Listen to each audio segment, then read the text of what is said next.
I actually once got congratulated. So I ordered ordered a mocktail at a restaurant, and the waiter came over, gave it to me and said, "Congratulations." And my boyfriend at the time went, "Oh my God, how does he know you're like sober?" Like he thought he was congratulating me on like being sober, which is such a like male perspective. And I was that's like, so innocent and sweet. Yeah.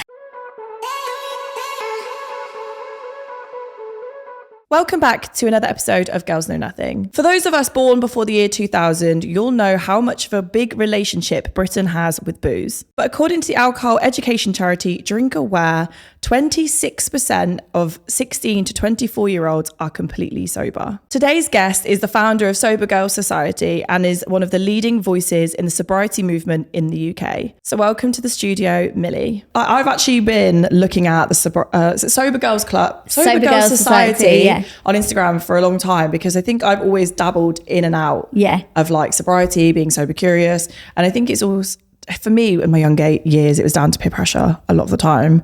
And I'm sure you've had similar experiences.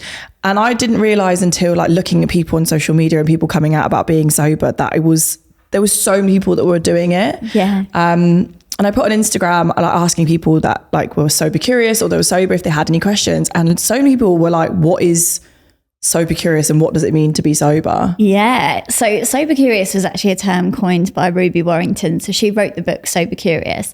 So some people think it means like, oh, I'm curious about being full-time sober. But actually the way that she says it is like, you will be sober curious as a permanent state. So you will never be like fully teetotal, but you will be more mindful about your drinking habits. You'll constantly like reassess. You might take a few weeks off and, you know, see how you feel before you plow on to the next drink. So she kind of has it as like a default state. So even if you're just like a bit curious about your relationship with alcohol, then you are sober curious. Even if you're like listening to this podcast because you're like, oh, I want to hear about that, then you are sober curious.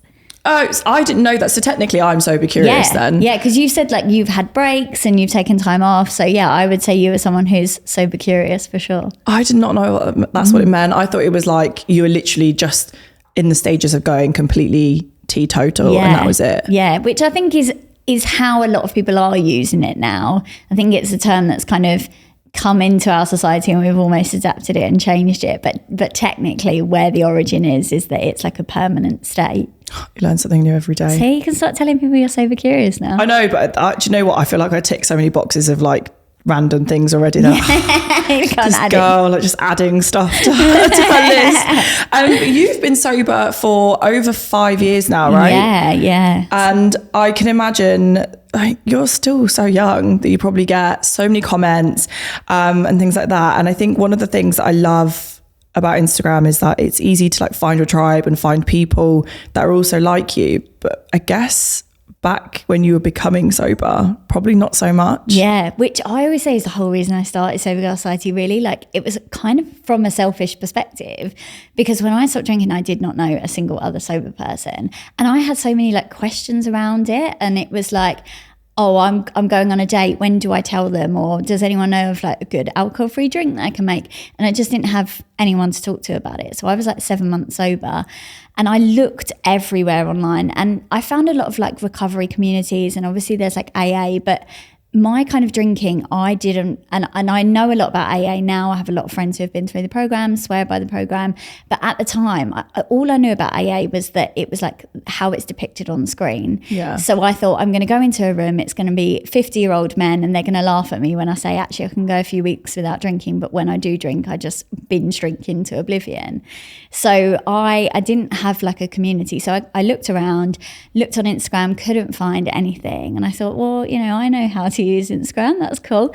And like kind of at the same time I was working in journalism and I'd started writing pieces about sobriety. So I started just like putting them into the community, being like, oh, does anyone relate to this? And I thought maybe, 10 of us will meet up and then that'll be it. And it just snowballed. Like it just, I don't know what it was. People are like, oh, how did it grow so quickly? And I'm like, I just think there was nothing else out there. So if I felt like I needed it, then other people must have needed it too. Yeah, because I feel like if you say to somebody, I'm sober because I went through an AA program, I feel like it's more socially acceptable to be like, yeah, actually, okay, I'm going to accept that you're sober. Whereas if you're doing it by choice, they probably don't accept it the same way. Like, I remember back when you were becoming sober, I was working in Westminster, and I remember the person that's sitting a couple of desks behind me reading the paper about how young people were becoming sober, drinking less, taking less drugs, going to the gym, spending more money in Whole Foods. And the comment was, young people just don't know how to have fun anymore. Yeah, which is so wild, because I just don't know where, well, I do know where that comes from, because we have such a strong cultural bond with alcohol, and we can't imagine having fun without it, which was one of, I think, my biggest discoveries and shocks as well, that actually I was still fun and I still enjoy doing all the same things, which, yeah, that is one of the biggest stigmas that I'd like to get rid of, that sobriety is boring, for sure. Yeah, I think, I've had lots of different questions that people wanted to ask you about sobriety and about how you manage different aspects of your life. And I guess one of the things is about, well, we can go through managing like events and like wanting to go to places like festivals and stuff where you're surrounded by alcohol. What was it like the first time you went to something like that, being sober? Yeah, so I always say I'm like quite stubborn. So when I stopped drinking, all my friends are like, you're going to be so boring, it's really lame. And I kind of went, you know what, I'm going to prove you wrong. So like my first night out, I was literally like a week sober, and it was my friend's birthday. We went out in Shoreditch, and people were like dropping out throughout the night. Like 1 o'clock, one of our friends would like say bye. And I was like, I have to be the last person here just to prove a point. So I'm there 4 o'clock. It's just me and my friend who it's her birthday. She's like leaving her presents everywhere. I'm like going around scurrying up like after her. And I was like, I just have to do this. And actually, I don't recommend it to everyone, because I think sometimes you need to ease yourself in. But for me, it was actually such a good like baptism by fire, because I was like, do you know what? If I can do this, like taking my friend to get cheesy chips at 5 a.m, like completely stone cold sober, I was like, I think I can do anything. So like in a way, it was such a good thing, but it is a complete culture shock doing something like that sober. I'm just wondering how you managed to stay awake. Honestly, until 5 a.m. Pounding the Red Bull, like absolutely pounding the Red Bull. I think the next day I still woke up like jittery because I'd had so much caffeine. But was it hard to manage your friendships going into that transition of being like the fun party girl to being completely sober? Yeah, I think so. Like as a personal thing, I think my identity was so wrapped up in like being the party girl. It was like, oh, we're going out, let's like, Millie will definitely be up for it. I was always a friend that you would like call if you wanted a night out. So that like as a personal thing was really difficult, but also trying to explain it to other people. And I think my friends, I always say, were really like ambivalent at the beginning, because I told them, we've all said it, I'm never drinking again. Like I must have said it thousands of times. So I said, I'm not drinking anymore, and they were like, yeah, all right. And we'll see you next week. Yeah. And I think it kind of got a few months down the line. And I always say, like, I went on holiday with my friend Shah, and she said to me, oh, but you're going to drink, aren't you, when we're away? And I was like, no. And then you just kind of saw the realization like dawn on her face that actually this might be like a permanent thing. And then I think by that point it was almost too late. They'd seen that I was happier, they'd seen that I was healthier, they'd seen me on nights out that I could still do all the same things. So by that point they were kind of like, oh, just let her get on with it. But I think some of my relationships definitely did change with people, but I think on the whole I was actually quite lucky. Yeah, because I think that I've had a couple of stints where I've been completely sober, and in my earlier 20s I lost all of those friends because, you know, they were going through their uni phase, all of that party and stuff, whereas I was just like, no, I'm not doing it. And I mean, it was fun at times when I was going home with more money than I went out with, because I was everyone's taxi, but they didn't get it. Yeah. And I think one thing that scares a lot of people from jumping in is that they don't want to lose the friends they have. Yeah. Or like, what do they do if the people they surround themselves with don't get it? Yeah. And I totally understand that. And I think people don't necessarily have to get it, but they just have to respect it. Like there's things that my friends do, or like hobbies. My friend ran a half marathon this weekend. I don't get it. It's like marathon's just not for me. I'm like, you hate it every minute. Like it's so painful. I can confirm. I just, like you've done a marathon. I know it's not for me. I don't understand it, but I respect it. And I text her, say, you know, congratulations. It's incredible. Like so proud of you. And they do the same when I like hit any milestones. I don't think you have to necessarily get it to respect it. I think as well one thing as well that I would put out there, for me, the friends that I've lost, or like bits where I've been sober and realizing that I don't like the people that I used to hang out with when I was drunk, it just means you keep better friends, better company, and you don't have to force yourself to be people you don't actually like. Exactly. The quality is better even if the quantity goes down, because I think you actually connect with people that you really have things with in common. I think that's like another benefit of dating. when I was drinking, I would go on dates with anyone and be like, I had a great time. It was just because I was drunk. Like, sober dating was a revelation for me for actually working out like who I could have a good conversation with and who I could connect with. So it makes those like conversations much better, I think. Yeah, actually, now like you said that, I remember like the last person I dated properly was back in December. Yeah. And our second date was so good. I was drunk. Yeah. The day afterwards, I was like, I really don't like you. Yeah. I would fall in love with anyone when I'd had like enough gin. I would go home to my mum and be like, they're the one, buy a hat. Get married. We'd go out on the weekend sober and I'd be like, they are so fucking boring. Like, I just don't know what was going through my head, but it does. It can do that to you. Do you think it puts people off wanting to go on a date with you if you tell them you're sober? Yeah, I think it has done, but I do think things are changing. So when I first stopped drinking, like 5 years ago, I was single. And when I would tell a lot of people, like before a date, their replies weren't always nice, I think. Like some of them were like, well, okay, well, how do we even have fun? I remember one guy actually said to me, how would I get into your knickers if you don't drink? And I was like, that is predatory behaviour. That, oh my creepy God. And shocking. So definitely that was awful. But I then was single again, like 3 years later, went back on the apps. And actually a lot of people seem to be more respectful. It's almost like it has really kind of gone a bit more into the mainstream, and everyone seemed to like know someone who didn't drink. They'd be like, oh, that's cool, like my brother doesn't drink, or I've been thinking about cutting down. Like, it does seem to be getting better, but I mean, you still get the people that are like, oh God, how boring. But again, it's, I think, quality over quantity. Like, why would I ever want to be with someone that doesn't support me making choices that do not affect them in any way, that make my life better and make me happier? Like, that's going to be the type of person that is going to be like, oh, why are you going to the gym? Or like just anything. So I'm like, that is not the type of person I want. Someone open-minded, like on board with it. And they don't have to be sober. Again, they've just got to get that you are. I guess it means that they have to make, well, both of you have to make more effort to find things that are enjoyable outside of alcohol, right? Yeah, definitely. It actually, I think on first dates, it forced people to get quite creative and be like, oh, okay, well, if you don't drink, like I went on like kayaking first dates, and I always say I'm like a pro at mini golf now because I've been so many times. I'm dangerous at mini golf, like I've learned that, and I think that might be the booze. Yeah. But so, are you single now? No, in a relationship. When you first told them what it was like, what was their response? They were actually so good about it. Like, that it just, I think this is the thing as well. I don't think I could be with someone whose like life is wrapped up in partying and drinking, just because I don't think we would have as much in common. Like, they don't have to be teetotal by any stretch, but as long as they're kind of, I don't know, on a Sunday they actually like getting up and doing stuff rather than just like being in bed hungover. So when I kind of told them about it, they weren't really a big drinker anyway, so they weren't really like as bothered. Like, they play football and like that's important, and not being really hungover. So we were more aligned on that respect. I think that's we were having a little bit of a conversation like off camera about when you're trying to navigate dating when you're sober when it comes to things like consent. I did read like snippets in your book about how one of the realizations that you needed to change your relationship with alcohol was that you were in a blackout state having an intimate relationship with a stranger. Yeah. And like, that's terrifying.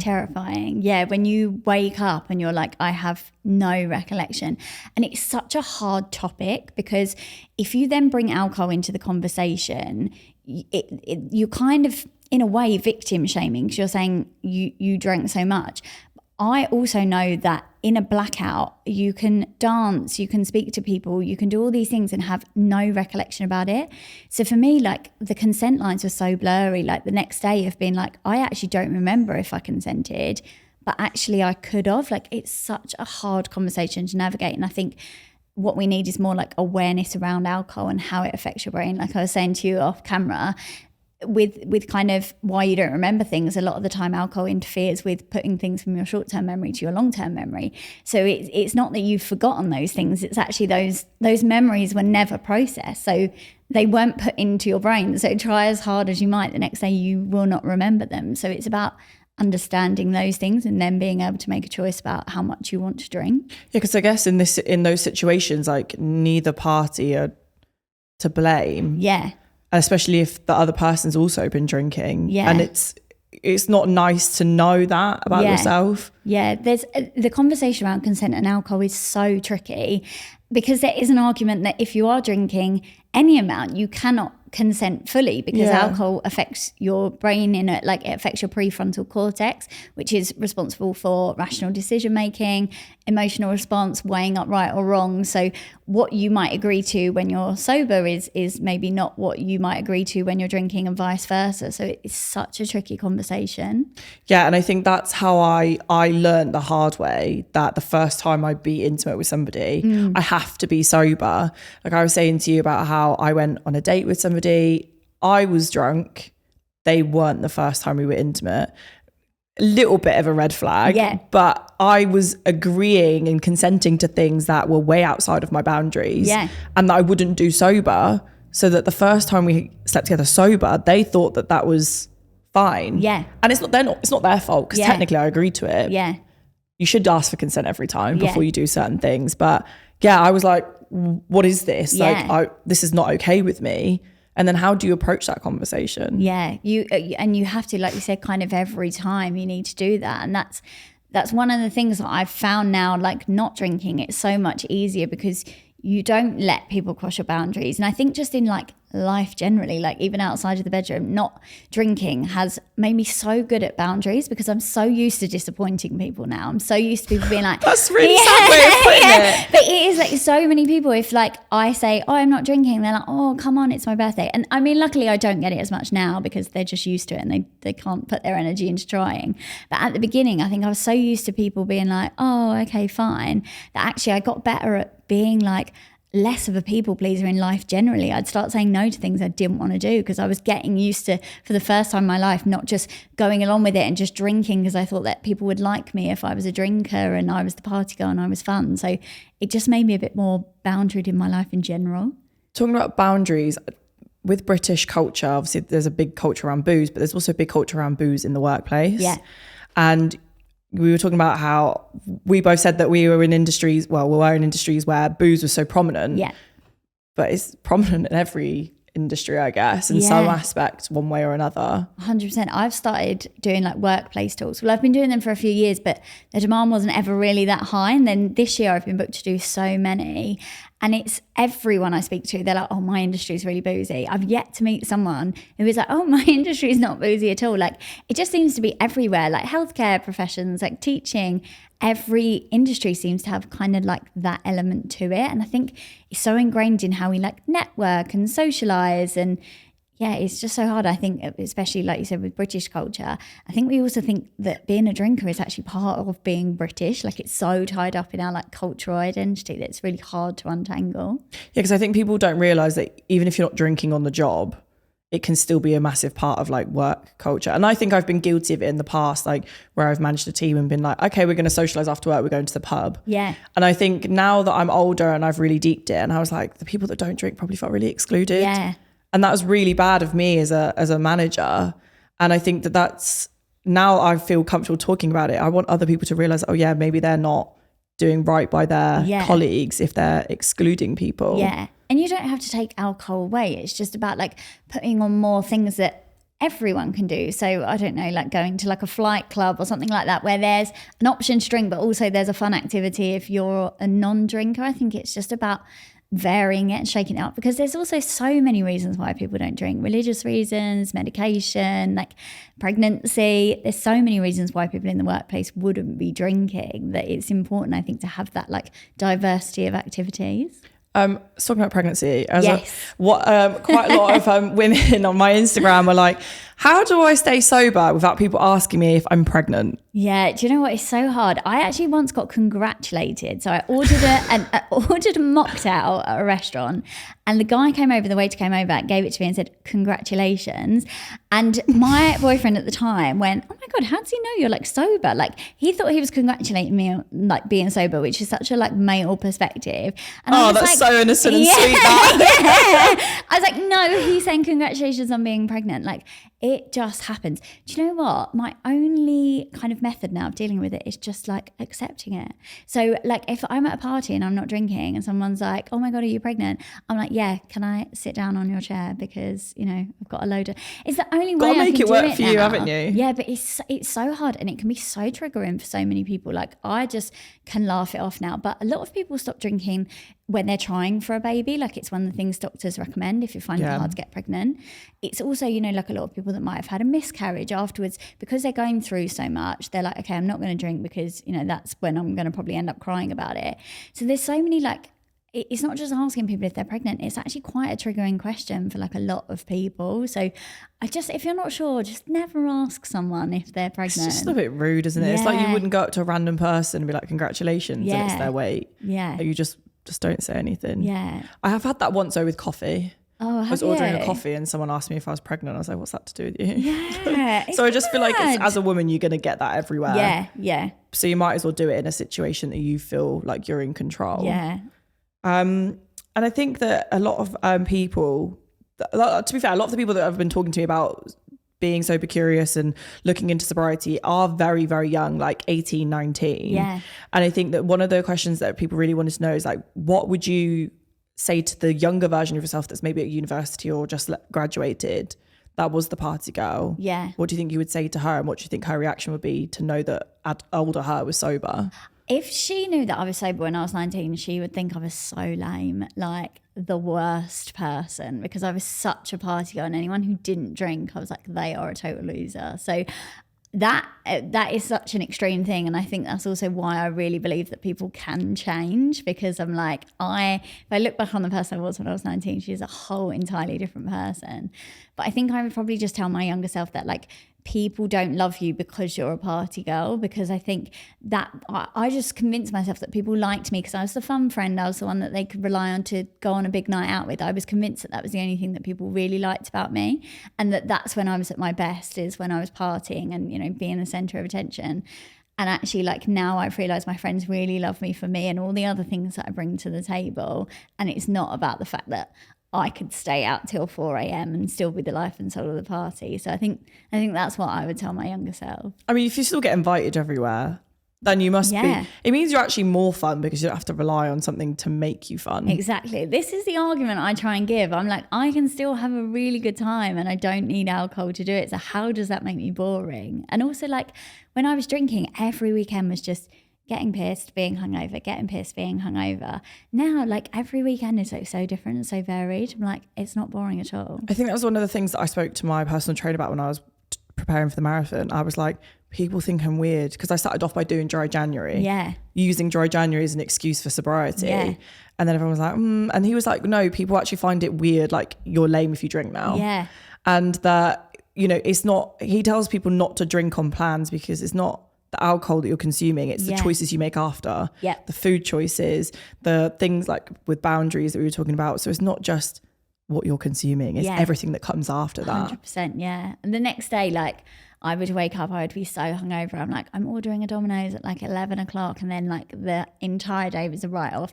I would, like, shop to make me feel better. So I'd, like, just get straight on ASOS and be like, okay, what can I buy that's going to make me feel better? Like, is that why the share price has gone down for ASOS, because you're sober? I'm not buying as much anymore. That's why, because the next day, like, it's all those kind of choices that you make that follow it, really. I used to do really weird stuff the next day if I had hangxiety. Yeah. I'd clean behind the fridge freezer. Yeah. But my housemates find it weird. Anxiety, and then, like, all your other traits come out of, like, things that you want to do. I didn't think hangxiety was a thing until people started unsending messages. Yeah. The next day, like, I'd get loads of Instagram notifications be like, someone's unsent a message, and I was like, anxiety. It's 100% thing. So, like, anxiety comes because of, like, many different reasons. So the first one is actually the chemicals in alcohol. So the way it kind of works when you drink is you get, like, basically it affects your brain so that you feel really, really chill. But then the next day your brain has to, like, almost recalibrate. So it shoots the things that make you feel anxious. This is a really reductive explanation, but it almost shoots the balance backwards. Right, so because of that, you get a spike in, like, adrenaline and cortisol, and the next day you feel wired because your body is like, oh, hang on, we were too super chill. We are going to reset that. and it basically puts you on overdrive. It's like, I always say, it's like filling up a bathtub. So while you're drinking, the bathtub is just filling, you pull out the plug and it just shoots out the next day. That makes so much sense. Chemical wise, it's a thing, but then also because of blackout. So if you do drink and you black out, you will not remember things. So there's also that anxiety of like, I genuinely can't remember what I did, what I said. So you've kind of got like two angles to contend with. So anxiety is real, but not everyone gets it. Because I used to get it so bad, and I would talk to my friends, they'd be like, I don't understand why you're like asking me a million times if like you've pissed us all off. Like they just didn't get it. Some people just don't get it. Do you think it's because you pushed the boundaries of alcohol more than they did? Yeah, quite likely. But also like alcohol affects everyone differently. So it affects men differently to women. It affects depending on your body type and your body composition. There's even evidence to show that like your race can have a factor. It can depend on what you eat that day. Like there's so many things that influence how our body metabolizes alcohol that it can affect everyone differently. Do you think being a woman and being sober has so many different kinds of conversations around it to then if you were a man and sober? Yeah, I think so. I mean, there's also like a general stereotype school of thought that women drink more for emotional reasons. So like because they're really stressed, because they're heartbroken, those sort of things. And that men primarily, their motivation for drinking is social. So it's the way that they can bond and open up with their friends. So I think there are kind of like different conversations when it comes to stopping drinking. Like for women, it's kind of more focused on, okay, how can you relax without booze? If you've had a really shit week at work, how can you like take the edge off? But the conversations from like the men I see speaking about sobriety, it's all about like, how do you go to the pub with your mates? Like, how do you actually have conversations with them when you are drinking? I think there's different kind of conversations that are at like the top of the agenda for different people. And I was saying to you earlier that I just feel like as a woman you couldn't win. Like No. if something happened to you, it's because you drank too much. Yeah. If you're sober, you're lame and you're boring and nobody wants to be your friend. Yeah, exactly. So then how do you win? You can't win, but there's so many things in life like you just can't win. It's always that like peach analogy of you can be the ripest, juiciest peach and there'll always be someone who doesn't like peaches. Like I think you just can't win. I think that is, to be fair, another thing that sobriety has like taught me about life generally is I'm like, I genuinely can't please everyone. I can put up a post and I will have one person saying, thank you so much, I needed to read this today, I've been really struggling. And I will have someone else being like, oh my God, I bet she's fun at parties. Like you just can't win in life in general. My favourite thing to do when I've had a shit week is eat a tub of Haagen-Dazs and watch Disney Plus. Oh yeah, I'm here for both of those things. I love a good cartoon, musical. Yeah. Do you know what I've started doing? I bought myself a Nintendo Switch a couple of weeks ago and I've started playing Animal Crossing and it's the best decision I've ever made.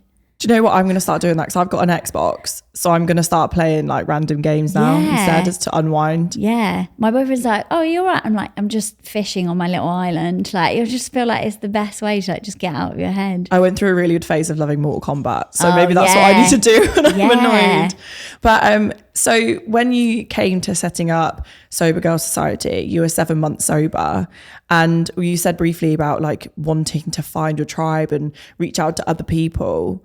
Did you think it was going to be as big as it is? No, I really didn't. Like I thought that there would be like a few of us that would chat and it just snowballed. So like we first of all did one meetup that we literally organised on like an email thread and like took everyone's deposits for what they wanted to eat that day. Like it was literally me on like emailing everyone individually. And then people came for the first one and I actually didn't think anyone would like turn up. And when they all came, I was like, this is amazing. There was like 20 of us in King's Cross.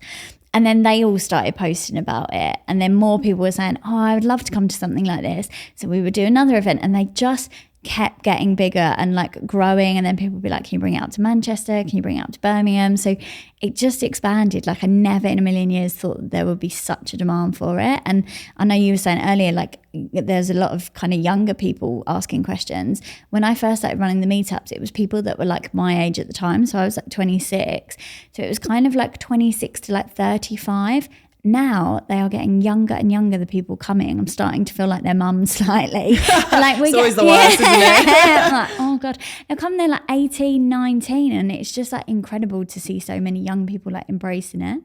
Yeah, because when I was stalking your tagged post, I saw stuff about dry disco. Yeah. And I've heard about silent disco and all that stuff. I've never heard of dry disco. Yeah. So dry disco, myself and Steph Ellswood, who is also sober, we were both on someone else's podcast. And when I went in, the girl, Sophie, she said, I've just interviewed Steph. She was like, you two have to do something together. So like me and Steph messaged a bit afterwards. We were like, let's jump on a Zoom call. And Steph runs these amazing like non-profit dance classes called Stay Sassy. And she was like, maybe we can do like a little Stay Sassy sober girl collab. And this is how the Zoom meeting started. And by the end of it, we were like, let's throw an alcohol-free festival. And it just got wild. And then we went to see Ministry of Sound because both of us were like, wouldn't it be really cool if we can like hold it in an iconic club? And we went to see the venue and we were like, we just want one room. And they were like, yeah, that's not how it works. You've got to get the whole venue. So we were like, right, looks like we're doing this. Go hard or go home, you know? Exactly. So yeah, we threw it and it was like 300 people. We had like dance classes, we had breathwork workshops, we had a free boozless bar, we had Ashley James DJing, we had like 2 amazing panel talks, and it was surreal. Like it was so surreal just looking around being like, when I first started like Sober Girl Society, there was like 20 people at a meetup and now there's like 300 people in a room who are all curious about this topic, which is, I mean, you had me at free open bar, regardless of whether it's booze or not. Yeah. I paid €9 for a Coke in Ibiza. So it is wild in Ibiza. There's no prices like it. So like you had me at free bar, but to see like 300 people in a room, like, I think if the music's what you want it to be, then you don't have to have alcohol to have fun. And the fact it was all women as well. And I have never seen anything like it in terms of like the disco started. Girls were like taking their tops off, slut dropping. They were like all around each other in a circle. They feel safe, that's what it is. I've never seen a club environment like it where people felt so at home to like be really sexy and like get on the floor and twerk and not worry that they were like being sexualized by other people, and to also not have alcohol. It was honestly just magical. At the end, I was just standing, probably looked like a right weirdo because I was just staring at people, but I was like, this is everything I've ever wanted, just to see like a room full of people like so happy and just dancing and not a drop of alcohol. Was it aimed to was the event aimed towards women, or did it just happen to be that women signed up? Yeah, no, so we said women and anyone from the LGBT community was welcome. We just really wanted to provide like a fun, safe space. It's not to say in the future you might not open it up, but at the moment, like that's kind of the audience that we wanted to accommodate. So yeah, it was targeted at women primarily. No, I think that's probably one of the nice things. I think one of the hardest things as a woman sometimes when you go into a club is people being really sleazy and perverted and not taking no for an answer and stuff like that. So when you feel like there is a safe space and you're going to take the opportunity. Yeah. You don't want to get on the floor and like twerk and because you're worried about men looking around and being like, look at her, she's just doing it for the attention. So like to do it in a room full of women, everyone was like clapping and cheering, like it was just unreal. I'm coming to the next one. Yeah, oh my God, please. So we're going to have one in December. So I'll send it's my birthday month. Yes. And December's the worst month as well in terms of people's relationships with alcohol. Like mine in December is the worst. Yeah. So and then I think that's why. Christmas party that you can come to. See, and then that's nice to know that there's younger people as well, because I always feel like when you're worried about going to these events that it's just going to be me in a room with 50-year-olds. Yeah. And you also I think it's so ironic as well. Even when I stopped drinking, I was like, God, everyone I meet that is not going to drink is going to be so weird. Like I don't know why. I just thought even that it was something that I was doing, that other people who didn't drink, I like still had that like internalized stigma that people who don't drink are weird. And actually I've just met the most like fun, normal, incredible people who are really just like, they partied too hard and now they've had to like rein it back in. Like they're all super nice, super normal. And you know what? I think one of the things people are doing it younger as well is that one of my friends is sober and has been sober for a long time. She was drinking at 12. Yeah. So by the time I started drinking, I was like, why are you sober? Like, I'm 18 now. What's going on? She was like, no, I did that just illegally very early on. Yeah. And that's probably why a lot of 19-year-olds probably like, I'm just not interested in it. Yeah. I think there's like so many reasons why people are drinking less. I do think like social media has had, I think, a good and bad effect on it, in terms of like good because everything feels more accessible. Like travel feels more accessible. Starting your own business feels more accessible. So like people want to do those things instead of just going out and getting pissed every weekend. But also I think there's the other side of it where there's that like fear of kind of instant documentation. Like you'll go out, and when I went to uni, and I'm showing my age here, I used to take a digital camera out and the next day would like plug it in, upload the photos to onto Facebook, into an album.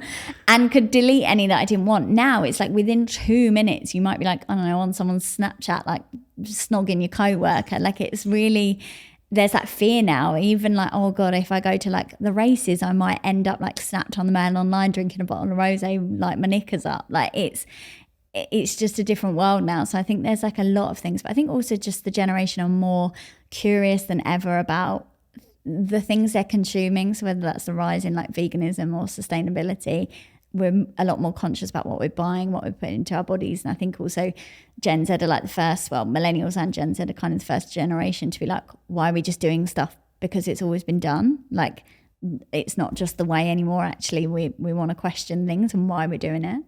Yeah, and I think that's coming on to the Sober Girl Society handbook. It like skyrocketed into being a top seller.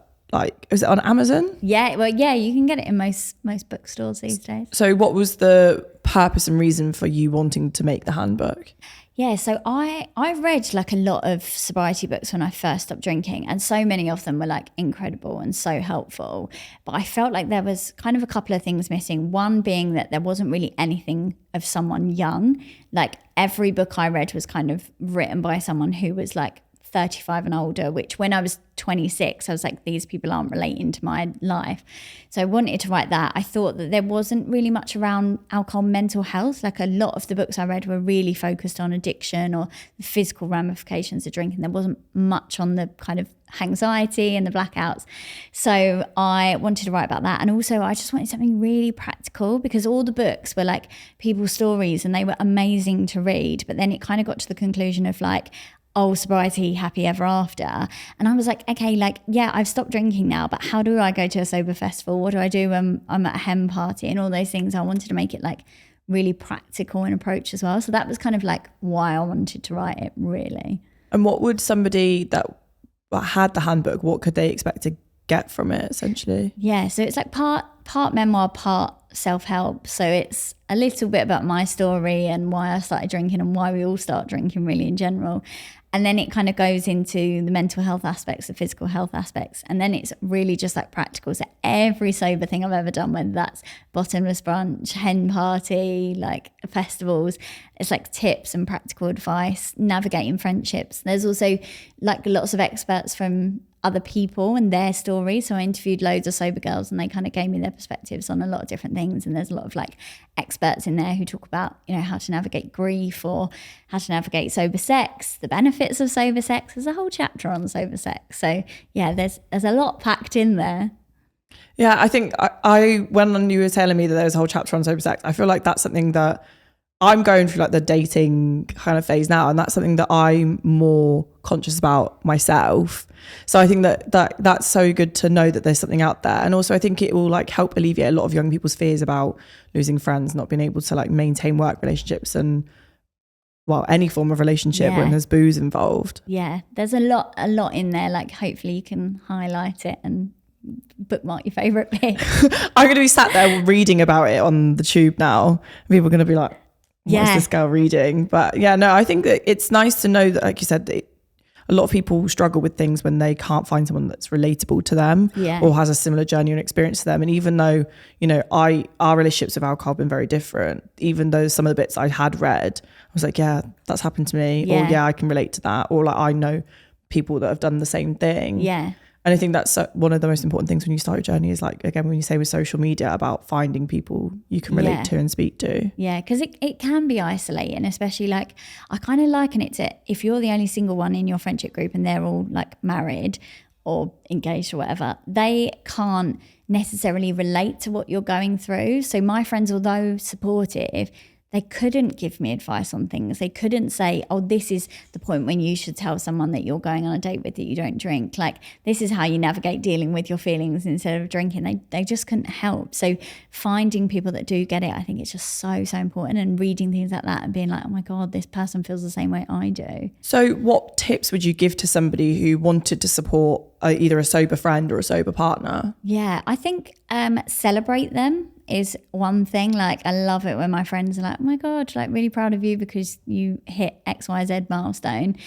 I think knowing that they are really behind me is so lovely. But I think just asking them how they want to be supported. So it's someone's hen do, you're going away, say to them like, what would make you feel comfortable? Do you want us to like bring you alcohol-free drinks? Like, do you want to skip this part, or are you comfortable coming to this? Like, if you want to leave, do you want to just like go and not tell us? Like, just ask them what they're comfortable with. I think having like that kind of open conversation is really important. I think always make sure like you're including them in things. Like, even if they say no for the first like 6 months, they might not want to come out, but then they might hit 6 months and actually go, okay, I'm ready now. So don't like stop the invites come in, like keep inviting them. I think they're some of the like key things I'd say. I guess it's like a fear thing as well when they're trying to like, when you first try to do something, it is very scary. Yeah. And then when you realise that, yeah, I'm strong enough mentally to be able to go out and do these things and not participate in certain aspects that I have no interest in. Yeah.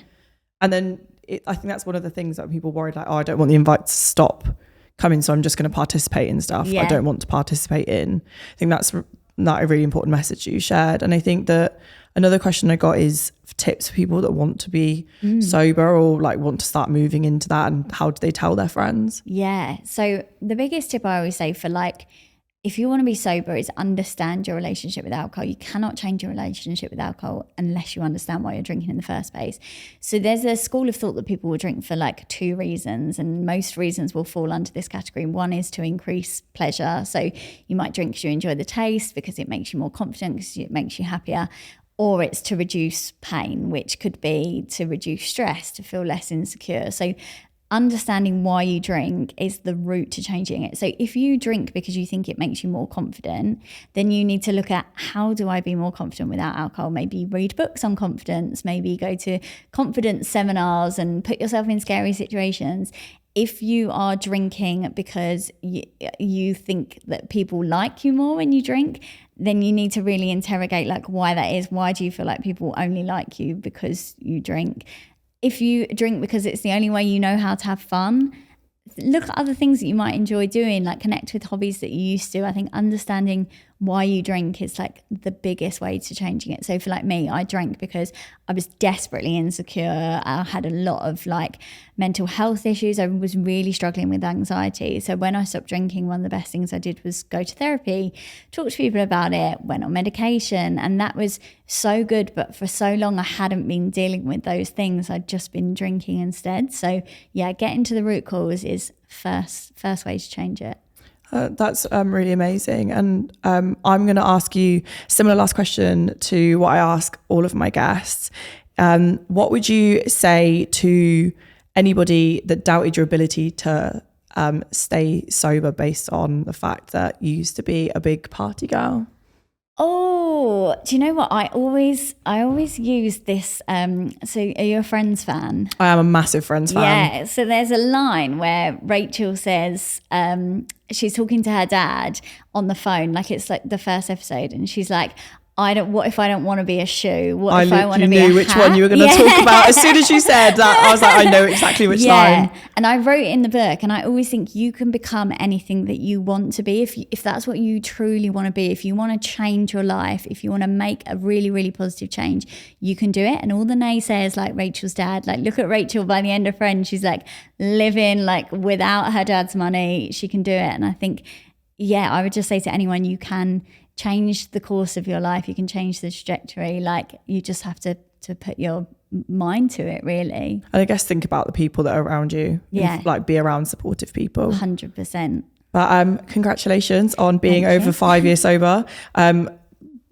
Pregnancy or not, like congratulations on being 5 years sober. And I think it's amazing. And even when I talk to people about you coming on the podcast, they're like, I don't know how she does it.